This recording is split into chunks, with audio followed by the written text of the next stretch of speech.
When you hear someone else's story, you learn empathy. You educate yourself on their experience. My first guest's story is very shocking. Brandon reached out to the show for help with confronting his childhood bully, his mother, Shirley. It's been 7 years since Brandon has last saw Shirley, and this will be the first time he addresses his past with her. Please, everyone, welcome Brandon to the show. How you doing? Good, you? I'm good. You look great. Thank you, thank you. So now y'all see why I had to come sharp today. Brandon said, I'm not playing with you. How's it going? Good, you? I'm really good. So this was shocking to me when I read this, that you said you're facing your bully and it being your mother. Yes. Tell me about your experience. Wow. So my mother has always been, who she is, I was bullied a lot as a child for being different. And when I say different, I mean being gay. Yeah. I'm child number 4 out of 8, and I am the second boy. So you can only imagine the pressure it is to be a black male in the South, raised in North Carolina. I remember when I was 13, almost 14, I was in 8th grade, we got into a huge fight. Yeah. And, I remember she just punched me dead in my chest. And, she said something to the effect of, I wish I had an abortion, or I wish I didn't have you, right? And those words stick with me to this day. Yeah. And so when I hold myself to such a high standard, that whenever I don't feel like I'm meeting my own expectations, I'm so down on myself, and that fight sticks to my head so vividly. And I remember... Because she made you feel like you weren't enough. Like I was scum, I was nothing. So did Shirley raise you? Until I was 13, 14 years old, so we were with my grandmother on and off. Okay. So Shirley was in and out of the picture, and then when I was almost 14 years old, Shirley went to rehab, and, in North Carolina, how they do it is, your kids go to a siblings or someone else to go, and I remember sitting in that room, and no one in my family wanted to take me. I had nowhere to go. Yeah. And I remember, it was end of 8th grade, I remember talking to my friend, and I was like, hey, I might be leaving. She was like, what do you mean? I was like, well, if I can't find somewhere to go, I might go to group home or foster care. And then her mom was like, I'll take him. Wow, that's good. Right? And school came around, and 14, 15-year-old me starting high school, and Shirley was nowhere to be found. We couldn't find her. And in North Carolina, you have to have parent consent to do any sports or anything. And Shirley came and signed over her kinship to my neighbor, and that was that. Wow, okay. I danced a lot of my troubles away. I found myself in the arts, and I was in a Nutcracker for 4 years. Nice. Look, there's me, cheer. You were a cheerleader as well? Yes. Yeah. I cheered in high school. I was the first male cheerleader at my high school. Nice, breaking records. That's my college graduation. I'm the first one out of 8 to graduate from college. Good job. Yeah. And I did that by myself, you know what I mean? Yeah. She missed out on a lot, but I'm ready to close that chapter in my life and get closure. So I'm seeking your help today to help me, get closure, close that chapter, and maybe hopefully open a new chapter with Shirley, maybe not. But I would love for your help just to address that. I'm here to help you. So everyone, welcome Shirley to the show.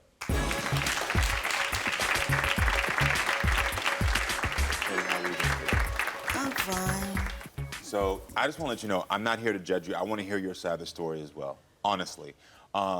Because I heard what your son had to say, and I want to hear from you what was going on during those times that you two weren't together. And this me signing my him away. I didn't never sign him away to nobody. Shirley. And this is not what I came out here to do. He is not going to bash me. And I'm when not he talking about, I'm not bashing you. This is when he said I punched him in the chest because he thought he was man enough or big enough to fight me. Ain't nothing that came out of me gonna sit here and jump on me and think they man enough to whoop my ass. I ain't it. Okay, let's talk about facts. If you want, let's talk about facts. How did I go all the way through school without parent signature? You were supposed to come back and get me. I ain't it. I got receipts. Shirley, you literally cannot sit here and say you did not sign over kinship. I got paperwork. That day when you jumped on me and I told your up. This is literally, this has And me been... bullying you, no, I told you like this. I knew what you was when you was 3 years old. I knew you were gay. And I told you, be what you are and be the best that you are, because you was half of me, period. So Shirley, Okay, but why did not translate to actions, right? Why were you never in my corner backing me up? Why were you never cheering for me? How come I went through my Just entire... like when that boy tried to whoop your ass and I told you better tear his up, I was gonna whoop your one, period. I never sat here and I had your corner. Describe from your own words, what was your relationship like with Brandon back then? Brandon had his own functional attitude. She doesn't even know that when I left home, I tried to take my own life. She has no clue. Do you even know that? Did you even know I even tried to take mine too? It's always a one-up. Shirley has to one-up everything. Do you know how many nights I stayed up crying over y'all? Oh, okay. That's what I say, okay. What was that look for? Because, again, it's always the one-up, right? You know what I mean? Like, one-up I on was what? crying, so, I'm crying too. Well, baby, we're both crying. You know what I mean? We're both crying. Shirley, did you get into fights with your other children? I whooped my oldest daughter because she thought she could whoop my ass too. Was that what happened to you when you were a child? My mama told my up all the time. Okay. So what's the difference? Why didn't you want your son in your house? Because when you he was think too you down? growner than me, then you need to be out on your own. Okay.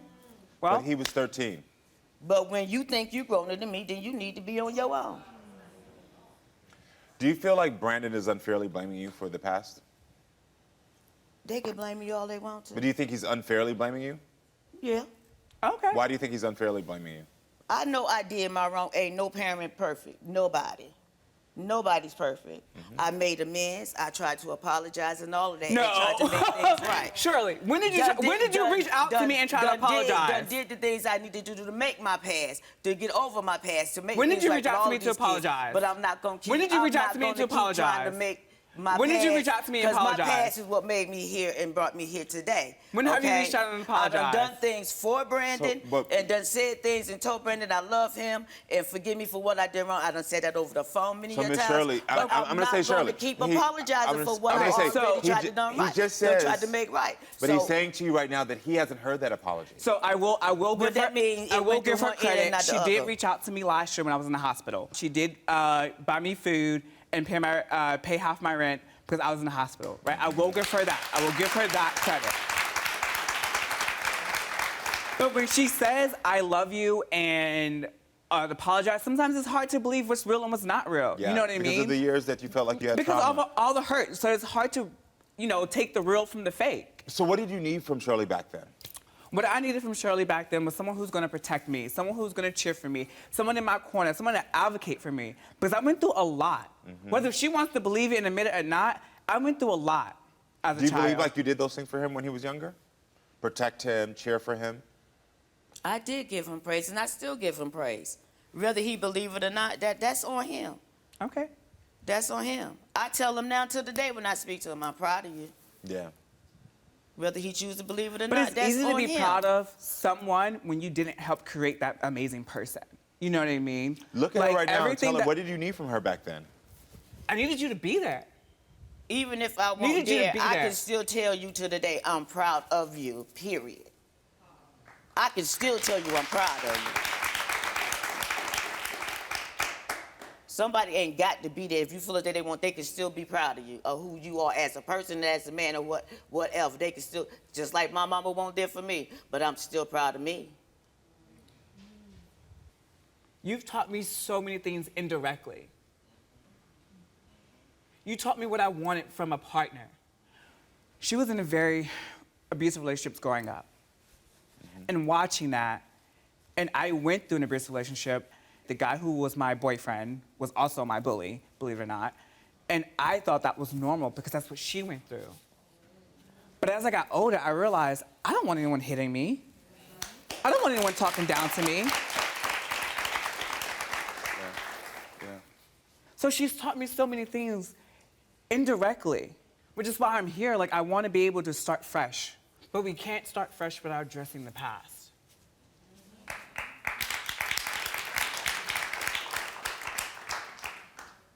It shouldn't have taken me being in the hospital for you to reach out. But we was reaching out before that too, a little bit by a little bit.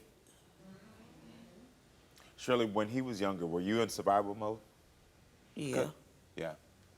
What was that like for you? Because now just getting this other information that I've you were been being on my own abused. since I was 16. Yeah. So, and I took care of mine. I did what I had to do to take care of mine. Yeah. So, I worked. I hustled a little bit. So, I did what I had to do to take it. That ain't go without. Yeah. I So, will say, this woman is a true fighter. I've seen everything. Yeah. Everything. Yeah. I've seen everything. Again, she has taught me, and I think that's where I get my strength from. So I feel like I get my survival mode and my strength and my warriorness from her. Shirley, I want to. I didn't lie to him. What I Okay, did. that's a little bit of a stretch. When I hustled, I never lied to y'all when I was hustling. Okay, I didn't lie to y'all. all right. Y'all knew what the money was and everything. Yeah. Shirley, because hold Y'all on. didn't know what the other stuff was, but y'all just said anything happened, the money was such place. Shirley, your son wants a resolution. I know you just said you thought you were working on it. But it seems like in this moment in his life, the abandonment that he felt, and I can tell that from your perspective, it was like you did the best you could. Hearing now also you were 16, that you were on your own, it's not that I'm excusing behavior. I'm not doing that, but what I'm saying is I can understand where you were. I understand now more the aggression. But your son is saying to you right now that I want to build more of a relationship, but I don't feel like you're hearing me when I say I was hurt. Can you just acknowledge that he was hurt? Okay, he was hurt. Can you? But do you I see how she says it apologize. though? But hold on, no, because this is what I'm saying to you, because I'm on your side. So one of the things that you have to let go is that if you really want a relationship with her, whatever she says and how she says it, you gotta try to give her the benefit of the doubt from this point on. She's saying to you, I can acknowledge. But in your mind, you're like, it's not what I want. It's not what I want. We have to understand, especially about generational wounds and trauma. And that's what we're experiencing. Your mother didn't have the tools. And again, I'm not excusing behavior. But she didn't have tools, and she did the best she could. I do believe you tried. I do believe. But I also know that her trying left you feeling very abandoned and alone because she didn't know what to do. What do you need for her to say, to forgive this and start to move on? What do you need? I think what I need is just her to be there, be more active, be more visible, to genuinely call and say, hey, how are you doing? What do you need from me today? When I invite you to things, I want you to be like, okay, I'm coming. Okay. I'm about to get married. I want you to be there. Do you want to be there, Shirley? Oh, yeah. Yeah, you So do? I could dance in the middle for something. Thank the Lord, he's married now. I noticed something. You use humor to mask your feelings, and it's a protection for you. I get it. I get it. I see it now. Because even when you were saying, I want you to be there, your body language moved closer to you. She moved into you. She does want to be there.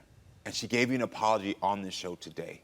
And I think that should be the first step for you to know that you can heal this. I do believe your mother hears you. I truly do.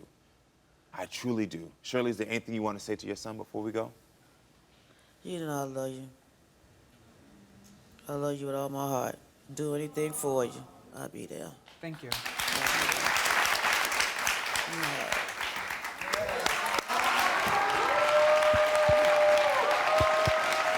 Hold on, where are you going?